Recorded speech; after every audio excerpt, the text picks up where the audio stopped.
Hello, everyone, and welcome to another talk of the SBE meeting 2021. Now we are welcoming Dr. Tandy Warnow. Dr. Warnow is a Granger Distinguished Chair in Engineering in the Department of Computer Science at the University of Illinois at Urbana-Champaign. Tandy received her Ph.D. in mathematics at UC Berkeley under the direction of Jean Lauer, and her research focuses on reconstructing complex and large-scale evolutionary histories. Dr. Warnow was awarded the David and Lucille Packard Foundation Award, a Radcliffe Institute Fellowship, and the John Simons Guggenheim Foundation Fellowship. She was elected a Fellow of the Association for Computing Machinery, and we are very, very happy to have her here with us today. Dr. Warnow, I will pass the ball to you now. So this is going to be about multiple sequence alignment. Everyone probably knows what this is. I just want to make sure that you understand the context that I'm going to be talking about. It is for positional homology. So understanding alignment as an inference basically of evolutionary history. This is an example of a sequence on the top that evolves into the sequence on the bottom via a deletion of a string and then a substitution. But you can have more complex things, including insertions. And once you have the true evolutionary history, you can define the true pairwise alignment. And once you have pairwise alignments, you can actually do the true multiple sequence alignment, which is just the reflection of the historical process of substitutions, insertions, and deletions. So multiple sequence alignment is something that happens early in a phylogenomic pipeline. Earlier today, we heard from Scott Edwards about doing species tree estimation. Part of that is getting either concatenated alignments or getting gene trees. All of this depends upon multiple sequence alignment. And since it happens early in the process, mistakes there can lead to mistakes in the downstream analyses, including in the gene trees, the species trees, and the inferences that are made based upon them. So I'm going to be interested in trying to get very accurate multiple sequence alignments. So what makes multiple sequence alignment, otherwise known as MSA, difficult? Many different things. One is large numbers of sequences. Once you have more than a few hundred sequences, most methods can't run and accuracy degrades. High evolutionary rates means the sequences are very different from each other, and that can make it difficult to tell what's a substitution and what's an insertion or a deletion. If you have sequence length heterogeneity, that can be very difficult, especially if what you have is a data set with fragmentary sequences, such as microbiome analyses. Very long sequences, especially if they're genome scale, are their own challenge. And when they're genome scale, you can have rearrangement events. So duplications, inversions, transpositions, those make it just completely infeasible. I'm going to talk about the first three types of problems: large numbers of sequences, high evolutionary rates, and sequence length heterogeneity. Those are the challenges I want to address today. So this talk will begin with challenges and progress on addressing those challenges. And then I will talk about statistical alignment, specifically Balify, and what we've discovered recently in a paper that we published in Systematic Biology. So in the beginning, the first thing is, how do you address large numbers of sequences? So here, by large, I mean many thousands up to hundreds of thousands. So in simulation studies, you actually know what truth is. You take a tree, you simulate evolution on the tree that gives you the true tree and the true alignment. You can then estimate the alignment and use that estimated alignment to get a tree. And then you can compare the estimated tree and the estimated alignment. And when you do this, it allows you to see the impact of alignment error on tree estimation. And so in 2009, that's what we did. We compared maximum likelihood trees on different alignments. We also looked at the true alignment. But as you can see, there are many, many, many methods to do both steps: alignment estimation, tree estimation. So in our study, we looked at RAXML trees on different alignments. This top figure is showing the missing branch rate, which is otherwise known as the false negative rate. You want that to be as close to 0 as possible. The bottom is alignment error. It's actually the fraction of the homologies you fail to recover, so the percentage of the homologies you fail to recover. So on the top, this is all 1,000 taxon model trees. But as you go from left to right, you increase the rate of evolution, so they become more and more difficult. And what you can see is that with the true alignment, which is in black, you start with 5% tree error, and then you go up to 10% tree error. But if you have to estimate the alignment, tree error jumps up. And the worst is this one, which is Clustall.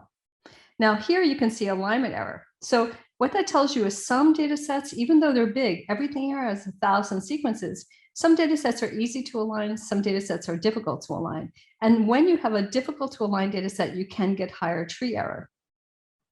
This leads to a divide and conquer strategy where you take an estimated tree, and even if it's not accurate, it won't be that bad. And the clades in your estimated tree will have lower evolutionary diameter. What that means is that alignments will be more accurate, because we see that over and over again. So when the alignments are more accurate, then you can align the subsets, and then you can merge the alignments. That step of merging disjoint alignments is its own interesting problem. But once you have a new alignment, you can get a new tree, and you could iterate. So Satay did this in 2009, followed in 2012 by Satay 2, followed in 2014 by Pasta. And they all have this iterative divide and conquer, followed by get a new maximum likelihood tree and repeat. Magus is the new development in this category, but it doesn't actually even need to iterate. And I'm going to be showing you some results with Magus that was just published this last year. So these are all methods that have improved over time. Satay 1 could go up to about 8,000 sequences, Satay 2 up to about 50,000, Pasta to 1 million, and Magus also can go to 1 million. And Magus is actually the most accurate of the bunch and the fastest. So this is a progression in algorithmic techniques that have improved accuracy, scalability, and speed. So this is an example of what you get on simulated data sets with up to, in fact, 1 million sequences. Tree error is on the y-axis, increasing data set size on the x-axis. Purple is Pasta, and blue is Satay 2. And this is the only data set we show where you can see the comparison. Satay 2 has 15% error, Pasta has about 10% error. That's a big improvement. And Pasta can go all the way up to 200,000 here, and in fact, it goes up to 1 million. So Pasta is very close to giving you the tree that you would get on the true alignment. It's very, very, very accurate. Magus is even better than Pasta. Here's an example of simulations. This is showing alignment error, not tree error, alignment error on different 1,000 taxon model conditions, ranging from difficult to easy. On the most difficult data sets, you can see Pasta has much higher error. Pasta is in blue. Two different versions of Magus are in green and red. So on many of these model conditions, there's a big difference between Pasta and Magus. Okay, so Magus is more accurate than Pasta. It's actually also faster. Same analyses. Here's Pasta, here's Magus in hours. So Magus is faster than Pasta, and it's more accurate. And here's a result on some protein benchmarks, 3 different versions of Magus. This, by the way, is unpublished. The previous things were published. Magus on the HOMFAM collection of protein benchmarks has lower alignment error than all these other methods. Here's muscle, here's Clustol, here's MAFT, here's UP, which is something I'll tell you about in a minute, and here's Pasta. Okay, so Magus is a really nice breakthrough, and I'll be happy to explain what it does if there's time. Okay, now what about sequence length heterogeneity? This is actually very, very difficult. So sequence length heterogeneity turns out to be a real problem for many different reasons. So I started working on this back when I was working with the Plant Transcriptome Project. There were gene family trees with more than 100,000 sequences they wanted alignments for. We couldn't get good alignments on these. We looked at the sequence length histogram. So this is saying the length of the different sequences. This is the number of sequences with that length. This may be what is considered full length. These are amino acids. But look what's going on. There's lots of really, really short sequences, and there's some extremely long sequences. This is a problem. None of the alignment methods that we looked at could get a good alignment here. And this sequence length heterogeneity is something that I think is not appreciated very widely about being a challenge for alignment estimation. So we developed a new method to deal with this, and it's called UP. It uses a machine learning technique that we developed called an ensemble of hidden Markov models. And I'm not going to describe the technique. I'm just going to show some results. First of all, on 1 million sequences, this is showing Pasta alignment error. This is showing the 2 versions of UP. The UP is having better alignment error than Pasta on 1 million sequences. But the real benefit for UP is that as you look at data sets which have more and more fragmentary sequences, alignment error increases for all the standard methods. Here's what's happening with Pasta. You start off with no fragmentation, 12.5% fragmentary data, 25% fragmentary data, 50% fragmentary data. Alignment error just increases. But if you run UP, alignment error doesn't really increase or increases much more gradually. The impact on tree error is also large. So trying to align data sets that have fragmentary sequences is challenging, and UP provides a way of doing this with high accuracy. So what I've shown you so far is the progress on these two challenges: large numbers of sequences and data sets with fragmentary sequences. For large numbers of sequences, all three methods I showed, PASTA, MAGIS, and UP, they scale to 1 million sequences. They provide very good accuracy. They actually scale linearly in time, and they're designed to be divide and conquer. So you can use your preferred base method on the subsets. So for example, I've been showing results with PASTA, MAGIS, and UP, where we run MAFT using the lincy command to get alignments on small subsets. But you could substitute anything you like. We've even looked at things like Valify. Anything you like on the subsets. Okay, fragmentary sequences are a different challenge, and UP is one way to do it. So far, I have not found a better way to do it. We've been looking. So aligning data sets with fragmentary sequences is an interesting challenge, and I don't think it's very well solved yet, but UP is one technique. Okay, now I want to talk about the thing that is really quite troubling. I'd love to get some thoughts from you. This is about statistical alignment. Everyone knows that in phylogeny estimation, most people do statistical estimation of phylogenies, generalized time reversible model, gamma distributed rates across sites, whatever.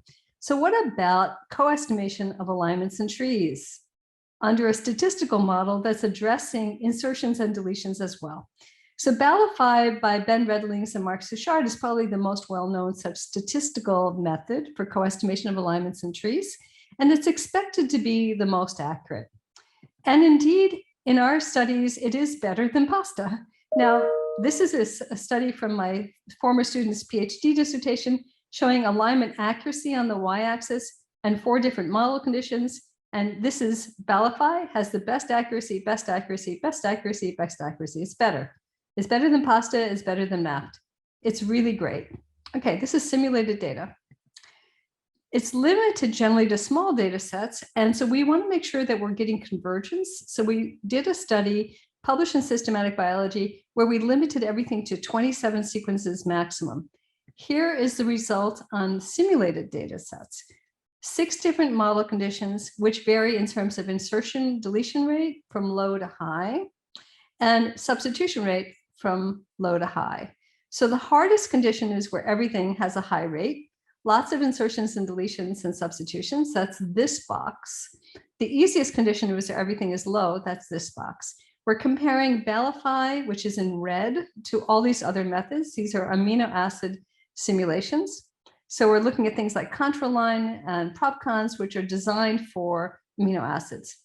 Just look at the red dot. This is SB score is essentially recall. Modular score is precision. So precision recall, you want to be at this corner if you can. The things that are closest to this corner are the best. Let me remind you what this means. SB score means you are recovering as many of the true homologies as you can. Modular score says if you recover a homology, it's correct. So up here is what you want. Valify, best, Valify, best, Valify, best, Valify, best, Valify, best, Valify, best. Valify is best, right? Okay, done. Except when you look at biological data, it's not the same. This is troubling. These are 4 different benchmark collections, not just one. SP score is here, modular score is here. Valify, middle.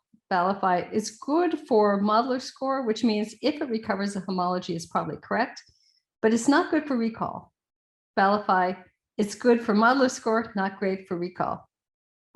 Good for modular score, not great for SP score. So recall, not great. Modular score, which is precision, good.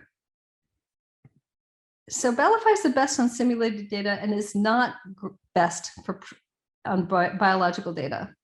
It's good for the modular score, so it has few false positives. It's not good for SP score, so it's missing a lot of the true homologies. What's going on? A key thing may be to notice that it underaligns on the biological data sets, but not on simulated data sets. So again, what are these biological data sets? These are data sets where we have reference alignments that are based upon structure. These are supposed to be correct. So why are we seeing differences? It's not because of failure to converge, because these actually are converging. Each data set gets essentially 2 months of analysis. Each data set, maximum 27 sequences, is not a problem. So here are 3 possible explanations. Model misspecification, which is to say the statistical model on Balify is really not suitable for the protein data sets, okay? That's one possibility. Another one is that the structural alignments for the biological data sets may reflect structural features rather than evolutionary history. That might be going on. The third one is that maybe these structural benchmarks are not correct. Now, if you ask Nick Goldman, he'll say the structural alignments are wrong. If you ask some other people, they'll say the model is wrong. If you ask some other people, they say structure is not always the same as evolution. All 3 things are probably going on. But which one is really mainly the contributor compared to the others? I don't know the answer. So it's concerning. And what the discussion really has to be is, what does it mean? So alignment, one could say we've done a lot. We can deal with large data sets. We can deal with fragmentary sequences. We've made real progress there. I haven't talked about whole genome alignment. I haven't talked about rearrangements, but we've made real progress on high rates of evolution. Things are not really unalignable just because of rate of evolution. They're not unalignable because of size. They're not unalignable because of fragments. But I'm concerned about the difference between biological and simulated data. Suppose, for example, the problem is model misspecification. What that would mean, perhaps, is that proteins evolve under selection, and maybe these models, because there's no selection in them, are not good. But almost everything in biology is under selection, so that doesn't really let us off the hook for nucleotides. Structural alignments and evolutionary alignments, okay, they're not exactly the same, but most people think the differences are not endemic. They're not all over the place. So you'd see these big differences. The structural alignments not being correct, that might be the case. In fact, a lot of people have some evidence of that. But if that's true, the consequence is that all of these alignment methods, which have been developed and tested and evaluated on structural alignments, those structural benchmarks are not reliable. And so everything we know about alignment estimation could be false. So no matter what the conclusion is, no matter what the explanation is for what the cause is for this discordance, it creates challenges, either to how we understand alignments or how we do estimation of alignments. But let me bring you back. If it's model misspecification because the model in Balify is not really faithful to proteins, it's not going to be faithful to any kind of biological data. And I think that what the Balify model is really a relatively simple, straightforward extension of standard GTR model. And if that's the case, then why are we using GTR estimation on phylogenies? So that's my problem. I don't know what the problem, I don't know how to explain this discordance, but it either raises concerns about statistical estimation of alignments and hence statistical estimation of phylogenies, or it raises concerns about the protein benchmarks. I'm really hoping it's the protein benchmarks that are the problem. So multiple sequence alignment is a scientific grand challenge according to the national academies. I think it's even more interesting and more challenging than we thought. And with that, I'll just thank the people who did a lot of the work. Siavash Mirarab and Nam Nguyen were the developers of PASTA and UP. Mike Newt did a lot of the work for evaluating Balify, and Vlad Smirnov is the developer of Magus.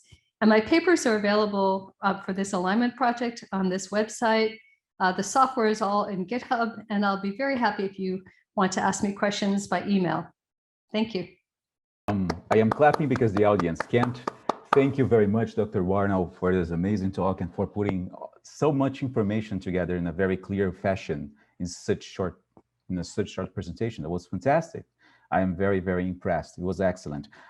Genilda Castro de Omena Neta also says, excellent talk. I will be managing questions and answers now, and the audience may please type your questions using the chat window. Meanwhile, I would like to let you know that first, Dr. Ward Wheeler's talk starts 11:15 a.m. UTC-4. That's in 5 minutes from now. Although that talk starts at 11:15, note that we can keep going with the questions and answers here for a while. You may move to that with the link that I provided in the chat if you want, or you may stay here with us. Again, Ward Wheeler's talk in 5 minutes, no matter if we are here or not. Also, Dr. Warnow would like you to know that you can download the slides for this talk and for many of her talks actually from her website, and you can reach her on your email. You will find that information in the chat. I just posted that for you all. Okay, so now let me focus on the messages that I have here. Thank you, Dr. Warnow, for sharing your email once again. And Darko Cotoras. Again, people, I am Brazilian. I get people's names wrong. I'm hope that I'm getting Tandy Warnow's name correctly. If I'm butchering your name, please excuse me.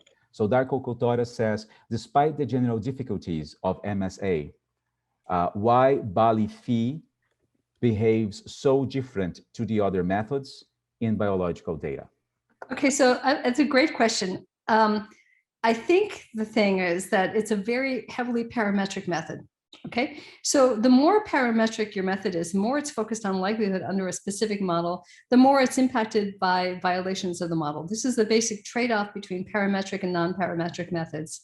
And so something like Belify is very much based upon the statistical model that it's assuming. So if your data really don't evolve under the same model, you're going to have a reduction in accuracy. It's a standard thing in statistical learning. Beyond that, I don't know. I can tell you that Belify is better than all the competitors on simulated data, including ones that also use some statistical models like Prank. So it has some real advantages. But again, like any statistical model, it's any statistical method, it's really based upon its assumptions. And if the assumptions are violated too much, it can be a problem. We did test it on RNA-Sim, which does violate the model. It still does well there. So it's not extremely sensitive, but I don't know what's going on with proteins. Thank you. Meanwhile, I'm still waiting for more questions from the audience. Meanwhile, I have one from about my own work, and I would like your opinion on this, Professor Warnow. Currently, I'm researching about viruses under the supervision of Dr. Daniel Janis here at the University of North Carolina at Charlotte.